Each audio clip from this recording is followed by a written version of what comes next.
नमस्कार दोस्तों, यदि आपको आज का पेपर, हम रीट वाले पेपर की बात कर रहे हैं और रीट के पेपर की इसलिए बात कर रहे हैं कि इस आगामी वर्ष में होने वाले पेपरों में जो बेस पेपर मैं मानता था वही इस बार रीट ने निर्धारित कर दिया है।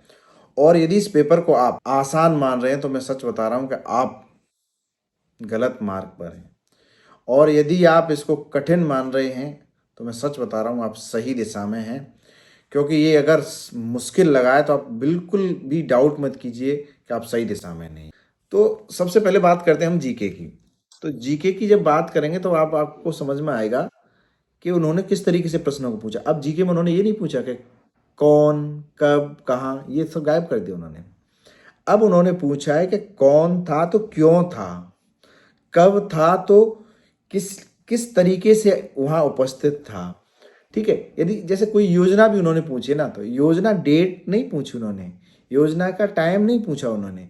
उन्होंने पूरी उस प्रोसेस को पूछा है कि डेट है, टाइम है और फिर किसके लिए क्या इम्पेक्ट होगा, इसलिए पूछा है उन्होंने। ये नहीं कि आप बस डेट और टाइम रट के चले गए। नहीं नहीं नहीं, ऐसे नहीं काम चलेगा। ठीक है, तो कुल मिलाकर के आपको अब समस्या भी पढ़नी पड़ेगी, उसका समाधान क्या है, उसके लाभार्थी कौन है, तब जाकर के आप योजना के बारे में बात कर पाओगे, तब जाकर के आप इस तरीके के एग्जाम को दे पाएंगे। यानी अब जीके जो विषय है वो जानकारी का नहीं, जीके विषय है समझ का। आप उसको इम्प्लीमेंट कर पाते हैं, नहीं कर पाते हैं। जैसे बाल विकास वाले पार्ट को अपन लेते हैं, तो बाल विकास एक ऐसा विषय था जिसमें आयोग आपके दिमाग को पढ़ता था, लेकिन इस बार उन्होंने क्या पढ़ा है कि आपके अंदर रियलिटी में बच्चों को रटाने की अपेक्षा बच्चों की समझ को विकसित करने का ज्ञान है या नहीं है।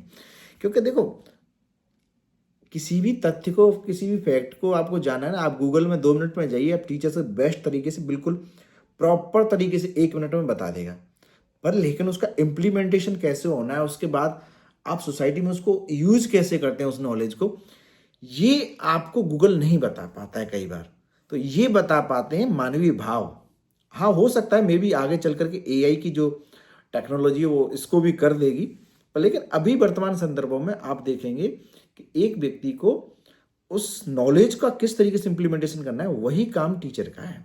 अब हम बात करेंगे जैसे हिंदी वाला जो पार्ट था, हिंदी को लोगों ने क्या किया, लाइटली लिया। हिंदी को लाइटली इसलिए लेते हैं, लोग समझते हैं कि बड़े सीरी आसान सी बात है, भाषा है, भाषा पर हमारी पकड़ है, हम तो नॉर्थ इंडिया में जन्मे हैं, यहाँ तो खूब अच्छे से हिंदी हम लोगों को आती है। लग गई वहाँ पे ये आपकी लाइन में, साइड वाली गाड़ी आपकी हो गई। इस बार उन्होंने उसको भाव समझने पर ज़्यादा फोकस किया। तो इसलिए आप जब भी अभी इस बार एग्जाम में देने की तैयारी कर रहे हैं तो आप भाव को समझें कि क्या दिक्कत है, कहाँ पे है, किस तरीके से आप क्या उस शब्दों का भाव समझ पा रहे हैं, नहीं समझ पा रहे हैं। और डेली जब भी प्रश्न हल करें तो आप भले स्पीड फोकस ना करें, आप फोकस करें कि आप उसके भाव को समझ करके क्या सॉल्यूशन सही दे पा रहे हैं, नहीं दे पा रहे हैं। ऐसे ही हम यदि गणित वाले पार्ट को हम देखते हैं तो अब एक बार आपको मैं फिर बताता हूँ। अब गणित में जो भी व्यक्ति है ना, उसने सूत्र याद कर लिया, तो सूत्र याद करने से उसका काम नहीं चलने वाला है। अब उसको समझना पड़ेगा कि वो प्रोसेस कैसे है। उस सूत्र को आपने इम्प्लीमेंट किया है तो उस प्रोसेस में गलती कहाँ हो सकती है, उत्तर में गलती आई है तो यहाँ से आई है, तब तो आपको समझ में आ जाएगा, तब तो आपका पेपर सही चला जाएगा। इसलिए ये पूरी जो प्रोसेस इन्होंने बनाई है एग्जाम की, वो प्रोसेस पे आधारित है, आपकी समझ पे आधारित है, आपको डीप अंडरस्टैंडिंग होनी ही चाहिए। इसलिए अब सूत्र या रटंत वाला काम नहीं चलने वाला है। अब जैसे हम ईवीएस की बात करें तो ईवीएस में हम क्या करते थे, रट लिया, यहाँ की नॉलेज ले ली, वहाँ की ले ली। अब लेकिन इस बार जैसे कोई प्रश्न पूछा उन्होंने, भूजल क्यों गिर रहा है, भूजल क्या है ये प्रश्न नहीं था, भूजल क्यों गिर रहा है। अब देखो सीधी सी बात है, राजस्थान में आप रह रहे हैं, राजस्थान में यदि भूजल के बारे में बात नहीं कर रहे हैं तो मैं समझता हूँ आप सुपरफिशियल बातें कर रहे हैं। सुपरफिशियल होने से कुछ फायदा नहीं है, बात है कि ग्राउंड स्तर पर आपको नॉलेज है या नहीं। तो भूजल की परिभाषा से काम नहीं चला, क्या इफ, क्या कारण है, क्या उसका प्रभाव है, समस्या का समाधान कैसे होगा, इस तरीके के प्रश्न पूछे जा रहे हैं जो डायरेक्टली आपके आसपास से आ रहे हैं। कुल मिलाकर के इतने सब कुछ करने के बाद मैं आपको इतना बता सकता हूँ कि स्टूडेंट्स गलतियां कहाँ करते हैं। स्टूडेंट्स की जो मोटी मोटी 3 गलती जो मुझे समझ में आती है, पहली गलती ये है कि नोट्स या पीडीएफ ही सब कुछ नहीं है।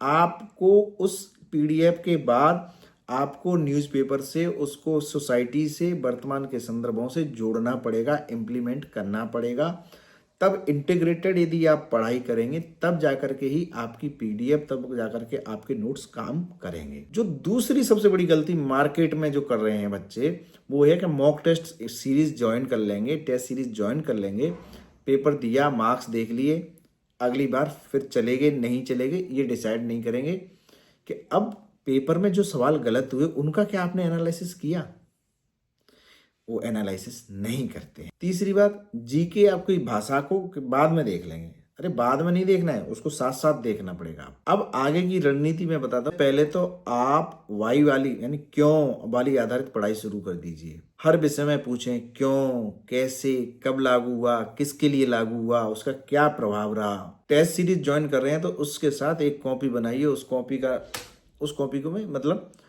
मॉक टेस्ट वाली कॉपी बनाइए।